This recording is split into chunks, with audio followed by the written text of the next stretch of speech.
4 teams, 1 power source, and in 2026, that might be the most dangerous advantage in Formula One. Mercedes will supply its new power unit to Mercedes, McLaren, Williams, and Alpine. 4 cars built around the same core hardware, but forced into 4 completely different compromises. Because this isn't the old era where an engine was just horsepower you bolted on and forgot about. For 2026, the power unit becomes the car's center of gravity. Packaging, cooling, software, energy deployment, everything. And when everyone's playing with the same power, the gap won't come from who has the strongest engine. It'll come from who can actually use it when the overtake has to happen right now. Racecraft research is making one claim up front. 2026 will expose a truth the sport has hidden behind horsepower numbers for years. The power unit isn't a component, it's the anchor for the whole concept. That's why Mercedes being the grid's biggest supplier matters. Not because customers become clones, but because the Mercedes power unit becomes a shared test of who can build the best car around the same constraints. And the stakes are already showing in what drivers are saying. Lewis Hamilton's warning is blunt. The new rules are so complex that fans need a degree to understand what's happening. Max Verstappen went further, calling the 2026 cars Formula E on steroids. When drivers talk like that, it's not drama. It's a hint that energy management is about to become a weapon and a trap. So here's the thesis. If Mercedes builds the best 2026 power unit, it won't automatically mean Mercedes wins everything. It means the teams that integrate Mercedes power most intelligently could look like they're racing a different rule set. Because in 2026, the fastest car is the one that can deploy energy at the right moment, harvest it without bleeding time, and stay inside a thermal window that doesn't force the car to protect itself when the driver needs full attack. To see why that's true, the definition of Mercedes engine has to change. In 2026, F1 removes the MGU-H and leans far harder on electrical performance. The MGU-H used to smooth turbo behavior and keep delivery predictable. Without it, turbo response becomes a bigger integration challenge, and the electrical side becomes the main tool for making the drivetrain feel coherent. That's where the misunderstanding begins. People will ask which engine is strongest, when the real question is, which car can actually use its energy at the right moments? Because teams will often need to harvest energy even when the driver is flat out. That's the idea behind superclipping, and it'll be one of the clearest tells of who has a good integration package. Superclipping is basically the car taking a bite out of its own peak power near the end of a straight to refill the battery for later. It can look like a car that should keep accelerating and then doesn't. In a sport where overtakes are decided by meters, that's not a detail. That's the fight. Once you accept that, the power unit stops being a single output number and becomes a loop. Battery temperature limits deployment. Deployment creates heat. Heat dictates cooling size. Cooling shapes the side pods. Side pods shape aero. Aero shapes tires. Tires shape how aggressively you can use energy without sliding and wasting it. In 2026, there's no clean line between engine and chassis. It's one system. And when a new system arrives, pressure arrives with it. Mercedes has already been pulled into a pre-season controversy over how the FIA will police the 16:1 compression ratio limit under different temperature conditions. A compromise has been reached, with updated enforcement scheduled to begin June 1st, 2026. The lesson is simple. In a new regulation era, if someone looks strong, they don't just get chased on track, they get chased in the rulebook.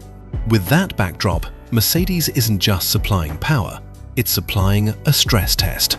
1 power unit family, 4 teams, 4 chances to get exposed. So let's go team by team, not to repeat who uses what, but to map the 4 integration problems Mercedes power creates. Start with the only team that can design the power unit and the car together from day one, Mercedes. The works advantage in 2026 isn't a better engine, it's a cleaner feedback loop. Mercedes can align cooling, rear packaging, and energy strategy from the first CAD model. before the first prototype exists. That matters when teams hit edge cases, battery temperature cliffs in traffic, harvesting quirks in dirty air, corner exit softness that only appears with specific torque requests. In 2026, the first team to understand those problems doesn't just go faster, it writes the playbook. If Mercedes sets the reference, the next question is which customer can live closest to it? And that's where McLaren enters. McLaren is the most dangerous Mercedes customer because it enters 2026 with continuity. It's locked Mercedes power through 2030 and positioned itself as Mercedes' first customer for the 2026 era power unit. Continuity matters because the hardest part won't be understanding the rules once, it'll be operating them under pressure, lap after lap, while strategy evolves in real time. If Verstappen is right that these cars will feel like Formula E on steroids, races will feature visible energy cycles, bursts of deployment followed by payback while harvesting. Lando Norris has pointed toward that yo-yo dynamic, where positions shuffle because energy was spent at a smarter moment. In that world, the team that makes energy behavior predictable will look faster even if it isn't.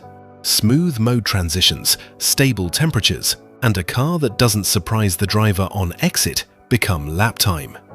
If McLaren makes Mercedes' complexity feel intuitive, it won't feel like a customer story. It could feel like a title story. From there, the Mercedes ecosystem splits into two different challenges. One team is rebuilding a platform, the other is switching foundations. Williams is the rebuild. For Williams, Mercedes power isn't a shortcut. It's a chance to become coherent in a year where incoherence will destroy teams. James Vowles has framed the Mercedes partnership as aligned with long-term ambition, and 2026 is where that either becomes structure or stays a slogan. Williams doesn't need to unlock Mercedes power, it needs to stop the car from fighting it. That means packaging and cooling that don't force ugly drag just to survive races, and an energy profile that doesn't collapse mid-stint. Sometimes overheating won't look like smoke, it'll look like earlier harvesting, passive deployment, and a car that stops attacking for 10 laps. In 2026, a team can gain simply by making the system behave. And that sets up the last and most volatile Mercedes-powered story. Alpine isn't rebuilding. Alpine is switching foundations. Alpine is high risk because the move is structural. Alpine isn't just taking Mercedes power units from 2026, it's also taking Mercedes gearboxes at the start of the new era. That's a huge architectural commitment. It can compress years of development into one decision, or lock the team into compromises it didn't anticipate. The reward is obvious. Alpine plugs into a top power unit program right as the rules reset. The danger is the learning curve. If Hamilton is right that the sport now needs a degree to follow, then the team changing its entire rear-end ecosystem has the most to learn, fastest, with the smallest margin for error. Now, once you've seen those 4 stories, the next step is spotting them without telemetry. Because 2026 will reveal itself in moments anyone can recognize. First, the end of the straight. Watch whether a Mercedes-powered car's acceleration fades before the braking zone in a way that doesn't match its drag level. That's often superclipping and harvesting strategy in public. Second, corner exit. With the MGU-H gone, the relationship between turbo response and electrical torque fill becomes crucial. If one Mercedes-powered team looks instantly sharp, while another looks hesitant with the same hardware family, that gap is integration, not bravery. Third, mid-stint behavior. The teams that keep their energy profile stable over a stint will appear to have more engine, even when they don't. And that brings racecraft research to the point people will argue about all season. As of 2026, Mercedes supplies 4 teams. That sounds like dominance. under these regulations, it's something sharper. A controlled experiment. Same power unit family. 4 different chassis philosophies. 4 different cooling solutions. 4 different software cultures. 4 different answers to the same question. Can you turn energy into lap time without the car turning against you? If one Mercedes-powered team rises and another sinks, don't explain it with works team and customer team like it's 2014. In 2026, the difference won't be who owns the engine. The difference will be who understands the system and who gets exposed by it when the battery is low, the temps are high, and the overtake has to happen right now.